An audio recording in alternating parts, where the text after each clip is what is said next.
ধর্ষকের কোনো ধর্ম নাই, সে হিন্দু মুসলিম নাকি বৌদ্ধ খ্রিস্টান না আলেম জালেম, এগুলো ধর্ম দেখার সময় নাই। আল্লাহ পাক বলেছেন তার রাসূলের মাধ্যমে ধর্ষণ হলেই প্রকাশ্যে মৃত্যুদণ্ড দিয়ে দিবে, যেই হোক সে যেই হোক না, ওর কোনো ধর্ম নাই। সে একজন আলেম দাড়িওয়ালা মানুষও যদি হয় তাকেও এই কাজ করতে হবে। তো চোরের কোনো ধর্ম আছে? ডাকাতের কোনো ধর্ম আছে? তো মিডিয়া আবার টেকনিক্যালি দেখবেন ওইটাকে হাইলাইট করবে বেশি, বিকজ এখানে একটা সুযোগ আছে ইসলামকে ডমিনেট করার জন্য। তবে এখানে একটা বিষয় ক্লিয়ার করতে হবে যে পাপ পাপী যেই করুক তাকেই শাস্তির আওতায় আনতে হবে। আল্লাহ পাক তৌফিক এনায়েত করুন বোঝার। এখন এমন একটা সময় চলছে বাচ্চারাও এগুলো থেকে নিরাপদ না।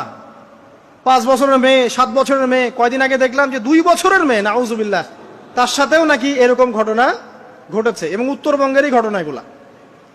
আর এগুলো শহরের চেয়ে এখন গ্রামে বেশি হচ্ছে। কারণ কি জানেন, গ্রামে তো আগে মানুষ এই উন্মুক্ত পোশাক আশাক দেখতো না খুব বেশি, এখন যখন পর্ন চলে আসছে